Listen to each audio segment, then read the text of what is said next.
Hi, and welcome everyone. I'm Greta Cutulenco, CEO and founder of Acerta. And with me today, I have Mike Sinnaeve, who's been in the automotive industry for over 44 years and 28 of those with Magna International. So welcome, Mike. Thank you, Greta. Pleasure to be here. So, Michael, there are a lot of new manufacturing technology solutions in the market today. From your perspective, what is unique today about that landscape? I think the companies today are really looking for something that's going to speed up problem resolution and increase productivity in their plants. There's providers out there that have answers, but may not have the true solution in my mind, because I've seen some of them in the past as well. But they're looking for something that's going to speed up productivity, improve efficiencies, and improve quality. And are you finding they're looking for solutions from a digital perspective, more traditional perspective, or they're looking basically for anything that could get them there? I would say they're looking for both. Hmm. The old-fashioned way of problem solving, yes, but there's new tools there. But the data side, with Hmm. everything now being digitalized, you know, if if software can be provided that can allow an engineer a quicker method to solve the problem and improve the quality and the efficiencies in the plant, they would grab onto it. The biggest challenge I see is still having a provider, a software provider, that actually stands behind the product and it can solve the problems too. Help the engineer get to it in a quick amount of time, because a lot of companies are reducing their manpower. Okay.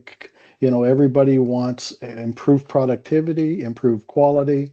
And the engineers that are out there on the shop floor, whether manufacturing process engineers, quality, product engineers, they're all being stretched, I would say, in my mind. In the past, that's one thing I noticed.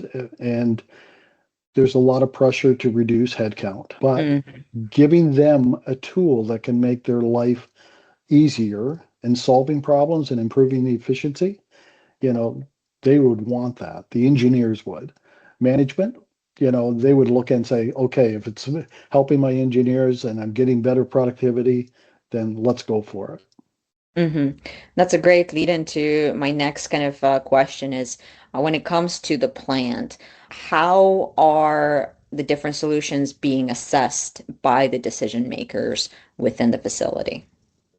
I think a lot of times, like in the past, I'm going to refer to because Hmm. of when I was at Magna and that, we would turn it over to a plant, get the right people involved to evaluate it. And did it actually deliver what was being presented to them? Did it make my job easier? Did it allow me to solve problems quicker?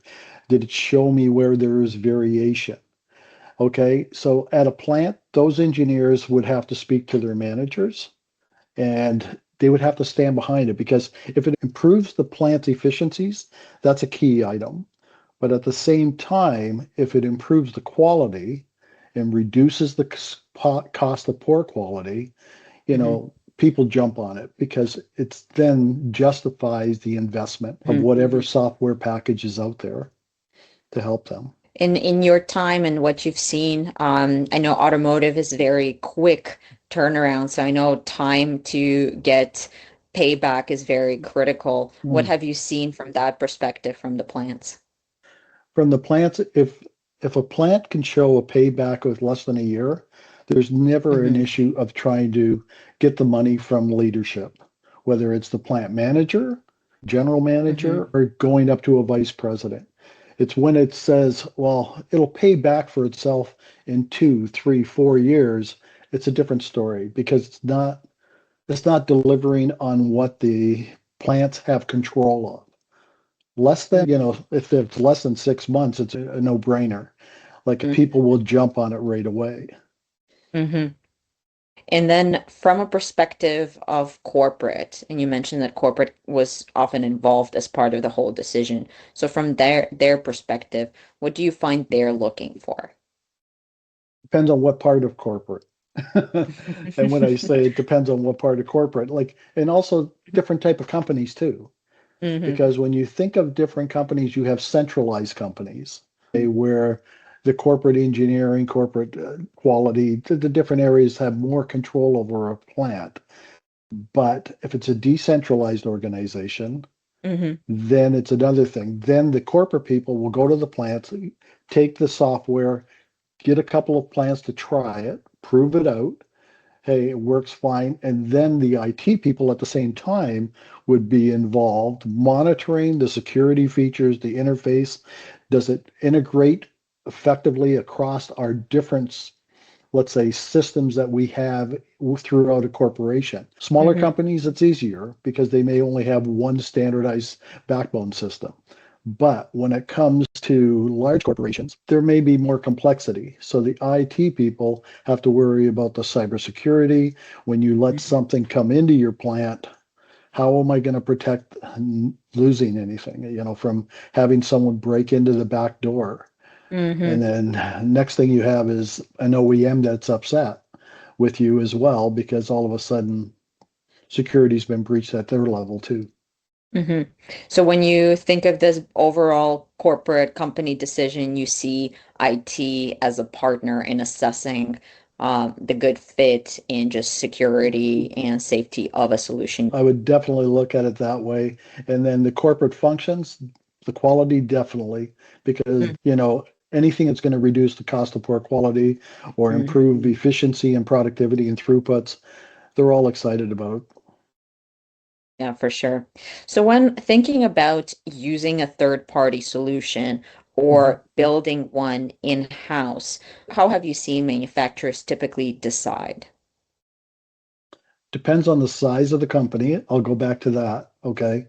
Because if you have a company that's, for the sake of a number, let's say 20 million or say 10 billion or more in sales, and they've got 60, 70, 80, 100,000 employees or more, they may want to have control within their, I'll call it their firewall of their data systems. Okay. They would work with an outside provider to Mhm. validate because like they may be going along a path and I think of the AI and the software development back in the 2020 timeframe, 2019, when I was at Magna as well, we Mhm. had people working on it. Mhm. Today, I believe Magna has a larger group working on it. But I also know that there's still, I'm going to call it benchmarking, Mhm. analyzing, because they may be getting to their, I'll get it, to where they want to arrive with a solution, but maybe not at the pace they want. But if there's Mhm. a software provider out there that they benchmark against, okay, Mhm. they may look at it and say, hey, we can speed up our development process by integrating, joining together with a third party company, Mhm. whether it was an Acerta or some other company, but that's what they're going to always do. They're going to benchmark to see what's out there against what they've done and which gives me a faster turnaround and improvements in my company, if Very that makes interesting. sense. It does, of course, and especially the time to getting a solution out the door and making an impact on the organization is very important, and especially for major companies like Magna. There's a lot of large companies that may be centralized, Mm. okay, centrally driven, and they may be developing AI products to help them on efficiency, cost of poor quality, and things like that. And especially at a large scale. So Yeah, very, very critical. but I sometimes worry about that as well Hmm. because in the competitive market that we have in the automotive industry, okay, every supplier has got to try to find a way to leapfrog forward. And, being narrow minded sometimes to where I don't want to look outside. I want to develop inside. Doesn't Hmm. matter what company it is, they're putting themselves at risk that a competitor could potentially pass them.